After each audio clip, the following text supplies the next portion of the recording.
The second hour on September 12th, 2013. The second hour tonight. Live chat for Glidden Insiders. Live chat for Dr. Glidden Insiders.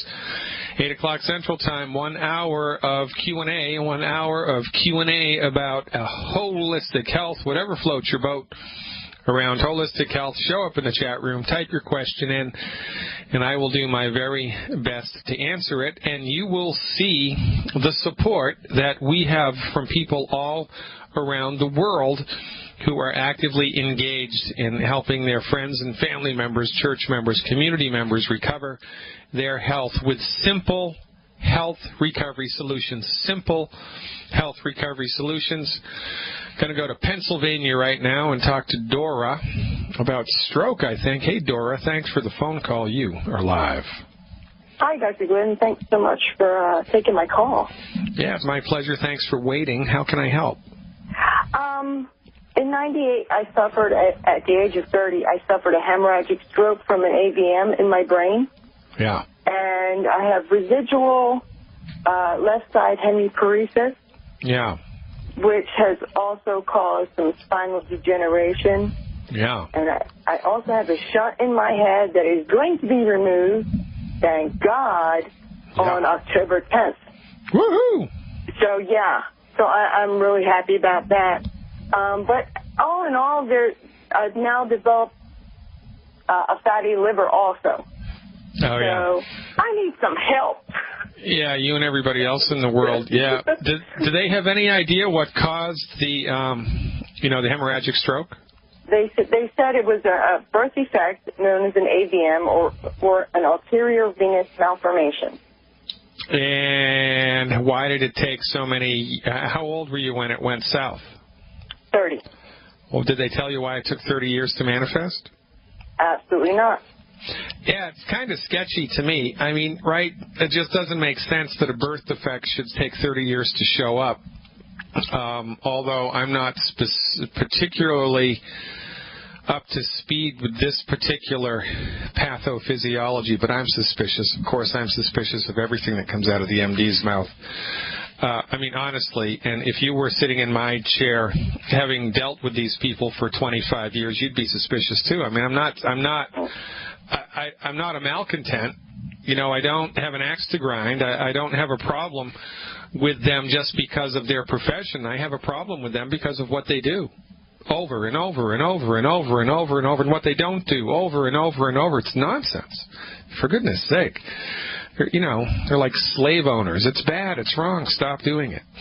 But I digress. So, well, the research clearly shows that when you take selenium into your body, selenium, especially in the form of selenomethionine, especially when it's balanced with copper, that your body recovers from stroke much faster than it would if you didn't have selenium in your body, because selenium goes a long way towards supporting and promoting your body's ability to regenerate tissue and also to curb the inflammatory process.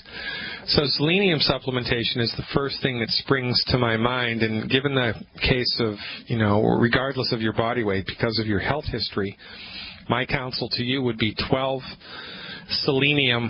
longevity selenium a day. That's 4 between breakfast and lunch, 4 between lunch and dinner, and 4 between dinner and bedtime. 4 selenium 3 times a day. That's 12 selenium a day. That's 4 bottles a month of ultimate selenium made by Longevity. Number 1. Number 2, you want to eliminate the 10 bad foods. Number 3, you want to eat a diet that's high in cholesterol because your central nervous system is made from cholesterol.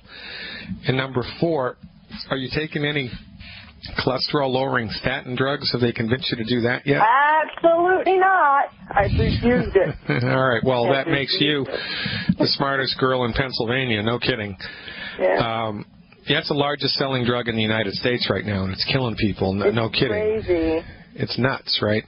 So you want to be, what I would do as an experiment, if you can handle it, and I don't know there are that many people that can pragmatically handle it. I don't know that I could do this, but you want to go crazy for cholesterol, eat like 6 to 12 eggs a day. Wow. And if you can't handle all those eggs like every day, then the day that you don't do the egg, do, you know, the cream off the top of the milk or the skin of the chicken or something that's high in cholesterol. I want you to go crazy for cholesterol for 4 weeks in a row, 12 selenium a day for 4 weeks in a row. Eliminate the 10 bad foods for 4 weeks in a row. And the last thing to do is, what's your current body weight, by the way, Dora? 150. All right, so I would do 1 healthy brain and heart pack, 1 healthy brain and heart pack per month, and 1 bottle of something called Renew IQ. Renew IQ. That's a very interesting product. I rarely talk about that. I'll talk about that next week sometime because, you know, that's a very sophisticated product. It's not a longevity product. It was brought in by another company. A guy from Harvard actually figured this one out. It's really good for helping to stimulate the genesis of brain tissue. It's really good. So the Healthy Brain and Heart Pack, 1 of those a month. The Renew IQ, 1 of those a month. The Selenium, 4 of those a month. In a diet that's extremely high in cholesterol. That would be a really, really good place for you to start. And I mean just like become the cholesterol queen of Pennsylvania for 4 weeks. No kidding. Just freak your friends out, like, right? You know, I'm serious. Now, like half a stick of butter a day. Huh? Wow. Do the eggs need to be prepared a certain way, or? Well, yeah. So fry them, but. Well, you can cook them in a fry pan in butter. No problem. Okay. As long as the butter doesn't smoke or turn brown, you're good. Okay? Because when the butter smokes or turns brown, it turns into a trans fat, and that's not good. You can't tell when an oil turns into a trans fat. That's why it's bad. But soft boiled, poached, soft scrambled in butter in a fry pan. Or you can even hard boil an egg, but if you hard boil it, you have to make sure that the yolk is yellow. If you cook an egg too much, when you're hard boiling it, if you cook it too much, the yolk turns gray or green or gets a grayish or greenish ring around it. You ever seen that? Mm-hmm. That means the cholesterol has been degraded by the heat. And so the cholesterol ain't there anymore. You get protein from the egg, but you won't get the cholesterol, and that's not that good. So if you can hard boil an egg and the yolk is bright yellow, then go for it. The single best way to do it, though, is soft boiled, poached, or soft scrambled. And I don't care what else you add to it. You know, chop up some veggies, chop up some tomatoes, or, you know, put some fish. I don't care what you put in it. As long as it's okay to jazz them up. Yeah, as long as that you don't jazz them up with any of the 10 bad foods, I'm good to go. Okay. Yeah, and really just now, you live in Pennsylvania. Yeah. Pennsylvania does not license naturopathic doctors. Do you have any relatives in Washington State? No, I do not. All right.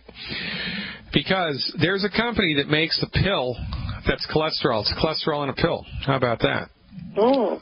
But the only place you can't get that as a layperson. You can only get that through a healthcare practitioner. So do you have a relationship with a chiropractor where you live? I sure do. I go daily. All right. So get in touch with your chiropractor. Say, Dr. Glidden told me there's a company that makes cholesterol in a pill. I want you to get me some and take it every day. And okay. I don't know how much. Nobody knows. I don't know what the dosage is. I have no idea. But you want to go crazy for cholesterol for 4 weeks because your central nervous system is made from it. And when you give your body the selenium and the other, 89 essential nutrients as a package deal, your body starts to accelerate its healing process. And it's entirely possible that this has gone on for too long and that you're beyond the body's ability to fix itself. And it's entirely possible that you're not beyond the body's ability to fix itself. Nobody knows. I mean, honestly, the latter part. Well, you wouldn't believe what I've seen people recover from. You wouldn't believe it. Sometimes I don't believe it. It's like, really? I mean, I got to see the blood work. Really? It's like, what? So I don't know, but I know that you need the 90 essential nutrients. I know that you need to stop eating the 10 bad foods. I know that it would be a really good idea for you to give your neurological system support. So this is kind of like never fail fudge. Even if it's not able to fix the post-stroke stuff. And I think you're going to get some traction there. I think you're going to experience some resolution. But everything else is going to brighten up into the bargain because, you know, this isn't neurological system support. This is a Dora from Pennsylvania program, and there's a great deal of difference, right? So try it on for size for 4 weeks, and what I would do, because remember this is a holistic program, is I would make a tick list of all of the things that are bothering you in your body-mind, right? Mood, energy, sleep, whatever. Just make a list of all the stuff that is kind of a constant companion in a negative fashion. And once a week, check in with yourself and see if any of those symptoms are improving. Inside of 4 weeks, we're going to want to see something noticeable and measurable and remarkable that brightens up. We're going to want to see something. Right. And if you keep a list, it's much easier because the mind's a funny thing. You know what I mean? Mm-hmm. I totally get that. Now, all this cholesterol, will that have any negative effect on this quote-unquote fatty liver? No, the fatty liver is fatty. The liver makes cholesterol, right? That's how important cholesterol is. Your liver will make it. Fatty liver, from our point of view, is a simple selenium deficiency. Your liver is trying to generate new liver tissue all the time. It's the only organ that can regrow itself. And when the liver doesn't have the raw materials that it needs, it puts connective tissue and fatty stuff down instead of liver tissue. Why does it do that? Well, because it didn't have the raw materials to make liver tissue. What does it need? It needs selenium, plus the other essential nutrients. So check it out, Dora. Again, you're going to love how you feel. Call me back in about 4 weeks with a report. Stick around, folks. Going to Madru in California when we come back. Welcome back, everybody. Dr. Peter Glidden here on the 12th day of September 2013. Going to go to California and talk to Madru, I think, about Crohn's disease. Hey, Madru, thanks for calling. You are live. Hi, Dr. Glidden. Yes, I have a family of two.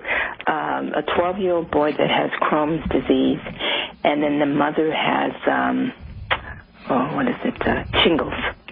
Shingles?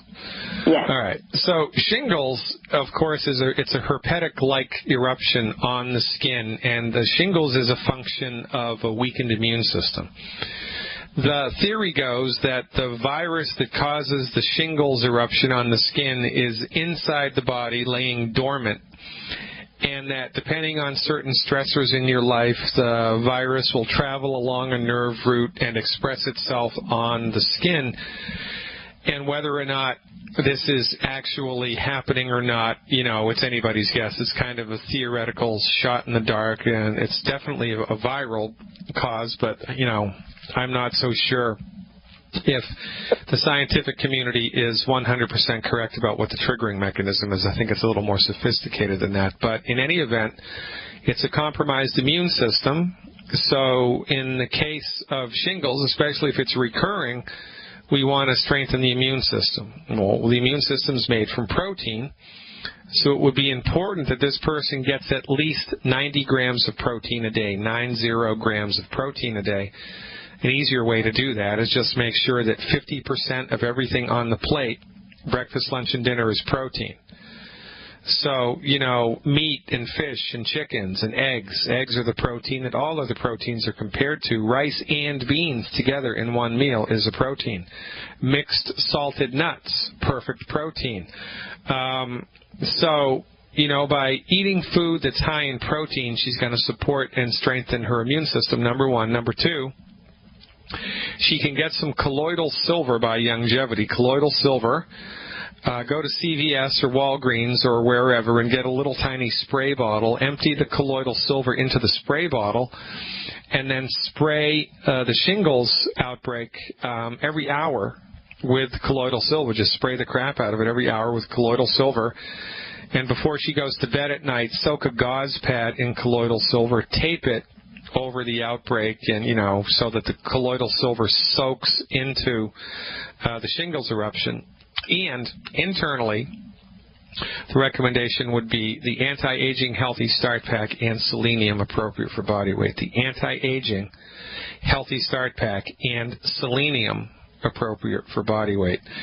Now, the kid with Crohn's, from our point of view, Crohn's, irritable bowel, ulcerative colitis, inflammatory bowel disease, celiac disease, it's all the same thing. Just more and more and more and more, or less and less tissue damage. And it's all, we believe, rooted in the consistent consumption of wheat, barley, rye, and oats. So the kid with Crohn's disease needs to eliminate the 10 bad foods immediately. The mother needs to eliminate the 10 bad foods immediately. You, me, and everybody else in the world needs to eliminate the 10 bad foods immediately. Whole wheat, whole grains, Cheerios, Wheaties, whole grain breads, they're big bad voodoo daddy for this kid. Pasta, big bad voodoo daddy for this kid. He needs to completely stop eating wheat, barley, rye, and oats. And then, once he's got that dialed in, the recommendation, because it's a digestive issue, right, be 1 healthy digestion pack and 2 bottles of selenium per 100 pounds of body weight per month. 1 healthy digestion pack and 2 bottles of selenium per 50 pounds of body weight per month. Now, to give a little extracurricular support to the gut for the first 4 weeks to help calm things down, calm down the inflammation in the gut, the recommendation would be 1 bottle of Mackey Plus. Give him an ounce of Mackey Plus once a day before bed. An ounce of the Mackey Plus. That's MAQUI Plus. MAQUI Plus. It's in your longevity back office. So everybody gets the 10 bad foods. Stop them, especially the little boy. And then the healthy digestion pack and the Mackey Plus for him, and for the mother, it's the anti-aging healthy start pack, selenium, and the colloidal silver topically. Does that sound like a plan? Sounds like a plan. Thank you so much. All right, Madru, call us back with an update, because we love updates, especially when we're right. Ladies and gentlemen, I am Dr. Peter Glidden. Please visit my website, fireyourmdnow.com. Click on the longevity button. Join Team Glidden. Mission before commission, baby. We've got it dialed in for you. What are you waiting for? Check it out and sign up. I'm going to talk to Steve in Virginia when we come back. Stick around. Dr. Peter Glidden here, your friendly neighborhood naturopath, encouraging you to visit the website, fireyourmdnow.com. That's fireyourmdnow.com. Become a Dr. Glidden insider by getting a subscription to my online health recovery subscription service, $20 a month, and you'll have access to 4 hours of live chat, live webinars every week, and hundreds of hours, 100-plus hours of archived health stuff. Tonight's event for Glidden Insiders only, Dr. Glidden Insiders only, is the live chat at 8 o'clock Central Time, 8 o'clock Central Time for the full hour. Now, Steve in Virginia, who we're going to next, has a very interesting question. By the way, if you'd like to call me with an interesting question, 866-582-9933. That's 866-582-9933. 866-582-9933. Hey, Steve, you are live. Hello. Nice to hear the show again. We had a question, about carpet beetles. If there is a good non-toxic solution that you know about to fight those things. Boric acid really is the only thing that I'm aware of that's going to be able to get rid of this boric acid. Boric acid's a problem if it gets on your skin or in your food. So that's really the only thing that I'm aware of. The carpet beetle's a funny thing, because the beetle comes into the inside of the house from the outside. It lays its eggs, and then once the eggs are laid, the beetle tries to skedaddle out of there. So sometimes you can find the adult beetles after they've laid their eggs around window sills or near the door jamb, because they're trying to get the heck out. So one thing that you can do is put down sticky traps. Around the windows and around the doors, because when they try to get in or when they try to get out, they're going to get stuck on the sticky trap. But there's got to be a reason why they're coming in, right? So, we have found them so far only dead, I guess, as you say, trying to get out. And we have been sprinkling. We have some boric acid. We haven't applied it yet. We have some other things we've been using, and a little bit of alcohol. We've kind of sprinkled some, rubbing alcohol around in different places. It seems to have some effect. What do you think is? I mean, do your neighbors have the same problem? Is this a neighborhood thing, or what do you think? I don't know. We really haven't checked with them. We have checked with other things in the past. Other people have had a couple of other types of things that we don't see now. Perhaps maybe things that we've bought. Perhaps if we maybe brought them in somehow. I don't know. Well, yeah, it's possible. Do you have any like stuffed animal stuff in your house, like deer heads or stuffed bobcat or pheasant or anything like that? No, nothing like that. Just one, but it's not stuffed. Oh, I mean nothing. Not a real. No stuff. No. Yeah. Okay. What about you have like a feather mattress, one of those old-fashioned feather? It's actually got feathers in it instead of synthetic stuff. You have a feather mattress or a feather pillow? No, not that I know of. Okay. And how about carpet? How much carpet do you have? We have carpeting everywhere upstairs, and about half of downstairs. Yeah, and how long have you had these things? Not too long. We just discovered them not too long ago during the summer. We did have some June bugs and actually some ants for a time, and they all seem to be gone now. We don't see anything. We don't see any of those now, but just these the carpet beetles, we still see some remnant there, and as I say, they're all dead. When we find them. Dr. Wallach would be, because he was, before he became a naturopath, he was one of the world's leading veterinarian pathologists, right? So he's worked around farms and, in zoos and with exotic animals for the first half of his career. He saved an entire species of rhinoceros from going extinct in South Africa. He lived in the bush in South Africa for 2 years. How about that? Wow, I didn't realize. Yeah, so he would be a better person to ask something like this, and if I had to bet money, I would say that Wallach would know how to take care of this. So I would give him a call on his radio show. That's Dead Doctors Don't Lie. Dead Doctors Don't Lie.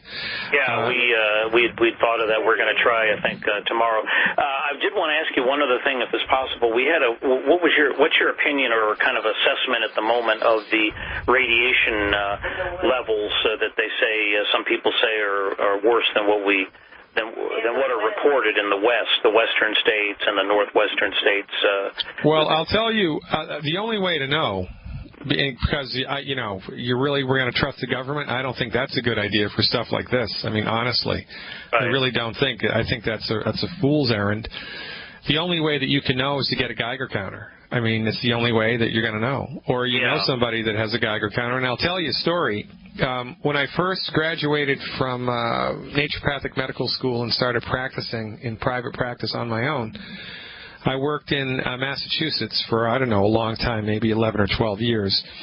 And I had a patient who came in to see me, and the part of the state that I worked in was it was a resort area, and you'd get this giant influx of people in the summer months. Thousands and thousands and thousands of people would come in the summer months.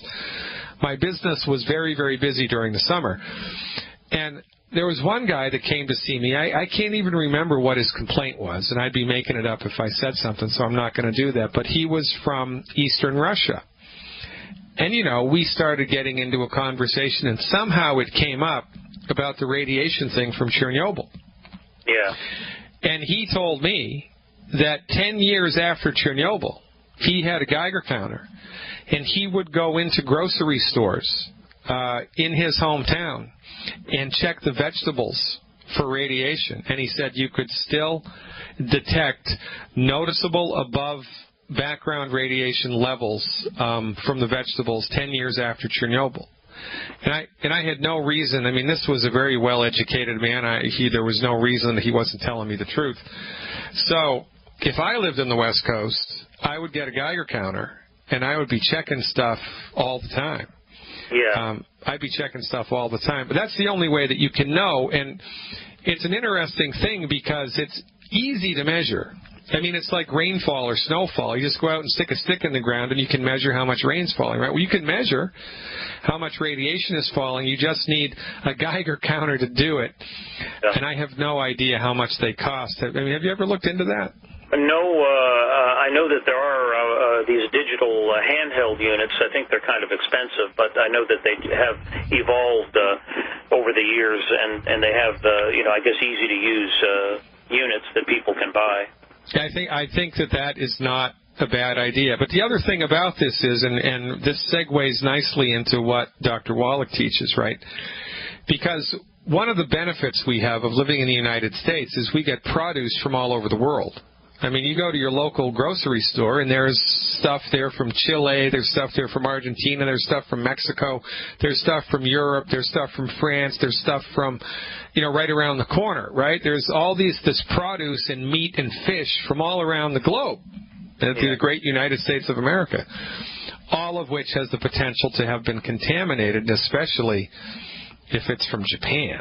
I mean, I wouldn't go close to anything coming from Japan. Yeah. But they've got stuff washing up in the Pacific Northwest now that's from Japan.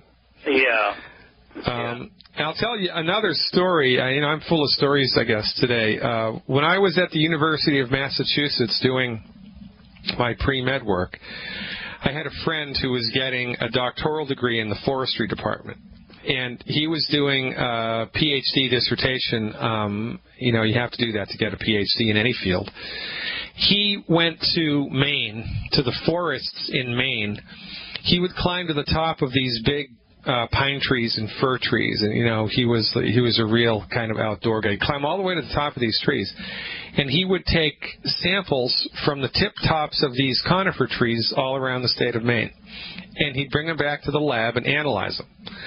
And he was able to detect carbon in the tops of trees in Maine that had come from coal-burning plants in China. Oh, my. And he was able to determine which coal, what kind of coal it was because of its isotope signature or something. There was some type of molecular signature with the carbon. He could say, oh, yeah, well, this tree, this carbon came from the southeastern province of China. It blew my mind. Wow. I mean, and this was in the 1980s. This was in the middle of the 1980s. Now, do you think that worldwide pollution has gotten better or worse since the 80s? No, not better. Yeah. Well, and they say, I was going to just mention, too, that I've heard people say, well, the northern tier, because of the jet stream, perhaps that's a factor, moving the currents, moving the I think it's a good investment. I mean, I think it's a good investment. The people at your grocery store might start looking sideways at you if you go through there with a Geiger counter. But I think maybe if you put one in your cart, like inside a bag or something that you wouldn't be able to freak out the other customers. I think it would be a very telling thing to do. I don't think it's a bad idea at all. That's not a bad investment, Steve. I think it's a good idea. You bring up a very poignant point.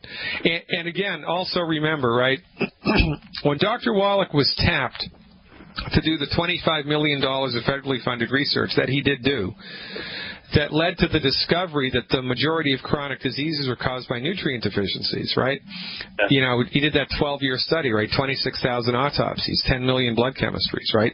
He did that because he was the scientific community was freaked out by the mercury toxicity that happened in Minamata, Japan, and they wanted to have some type of baseline assessment of the net negative effects that pollution had on the health of human beings. So Wallach did this 12-year study, and it was intended to discover the net negative effects that pollution has on the health of human beings. Now, I don't think they were looking at radiation, but they were looking at everything else. And what his research uncovered was the interesting fact that normal amounts of pollution that we're exposed to have a minor effect on health, whereas nutrient deficiencies have a massive effect on health. Massive effect on health. So all things being equal, of course, you don't want to live downstream of Fukushima, right? Right. But all things being equal, if we don't live downstream of Fukushima or Chernobyl, it's much more dangerous to have not enough calcium in your body than to be exposed to too much pesticide or carbon monoxide or PCBs or this other crap. Nutrient deficiencies are a big bad voodoo daddy on a relative scale of things. So I would do my due diligence, of course, to make sure I'm not exposed to anything in excessive amounts like asbestos or radon gas or, extracurricular radiation. But really, if you want to do a really good job at supporting and promoting your body's health, make sure the 90 essential nutrients are in your body every day. The 90 essential nutrients are mandatory.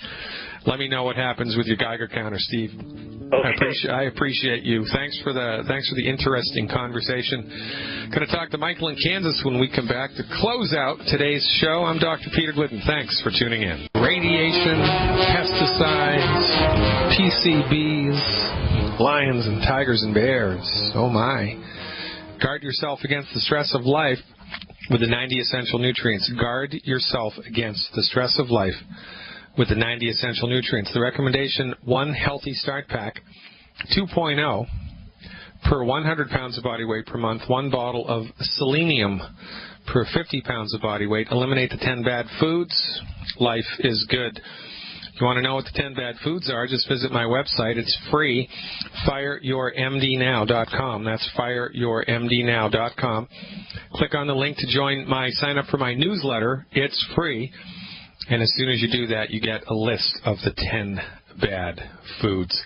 Eliminate the 10 bad foods. Get on board with the Healthy Start Pack and the selenium and get back your health. It is way better than paying nonsense money, hundreds of dollars a month for medical insurance that gives you access to the system of medicine that's the leading cause of death and the leading cause of bankruptcy in the United States. You've got to be kidding me. Get smart like Michael from Kansas did.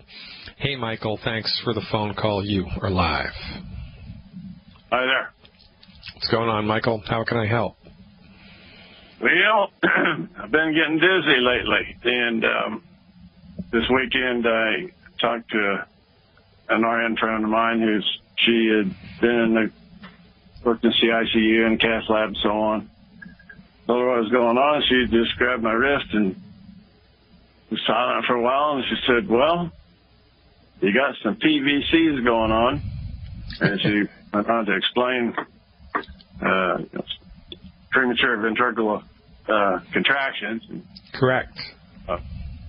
Anyway, I did a little bit of look up on it, and I'm just wondering what you think I might do to get that timing right again. Well, I'll tell you what the MDs want to do. They want to do something called a cardioversion, where they put you on an operating table, shock your heart, kill you, stop your heart from beating. They stop your heart from beating, they stop your heart from beating, and then they jolt you again and wake you up. It's called a cardioversion. It's kind of like turning off a computer and then turning it back on, hoping that it's going to boot up again. Oftentimes it doesn't boot up again, and the treatment kills you, and that's really not a good idea. But, like the fellow said, when all you have is a hammer, everything looks like a nail. And this is the type of nonsense that the MDs get away with all of the time. Now, I'm going to bet you 25 cents, Michael from Kansas, that you are shorter now than you used to be. Are you? Oh, I might be an inch or so. Yeah, okay. So in your spine, you've got your backbones that the chiropractor adjusts, and between each backbone there's a little cushion called the intervertebral disc. The intervertebral disc is like a feather pillow, and it cushions the nerves that come out of your spine that go to different parts of your body to make everything work. Well, if the feather pillows in your upper back have lost their feathers, so to speak, if the discs in your upper back are not as thick and squishy as they need to be, then the nerves that come out of your back that go to your heart are being messed up every time you move around because there ain't no more cushion there, and there needs to be a cushion. So the main cause of premature ventricular contractions and or an erratic, funky, abnormal heartbeat is degenerative disc disease in your spine. Because, and why does that happen? Your heart is fine. The heart is fine. There's nothing wrong with the heart. What's wrong is the nerves coming out of your spine are being tweaked by your your skeleton, because the feather pillows, so to speak, have lost their feathers and they're not cushy anymore. So our recommendation, it's a 6-month program. The recommendation here is to give your body the stuff it needs to have healthy discs and stop eating food that's coming up the works. So I'm up against the clock, Michael. I only have 1 minute to tell you how to do this. So number 1, you have to eliminate the 10 bad foods. Number 2, do 1 healthy brain and heart pack per 100 pounds of body weight per month. 1 healthy brain and heart pack per 100 pounds of body weight per month. 1 bottle of liquid glucogel plus per 50 pounds of body weight per month. 1 bottle of liquid glucogel plus per 50 pounds of body weight per month. And 1 bottle of selenium, selenium, selenium, per 50 pounds of body weight per month. Eliminate the 10 bad foods, and that program will give your intervertebral discs the stuff that they need to be strong and healthy, and within a number of weeks, perhaps a number of months, the PVCs should disappear, and that beats a poke in the eye with a sharp stick. Ladies and gentlemen, I'm traveling tomorrow, so I'll see you all back live on Monday, God willing. Dr. Glidden, over and out.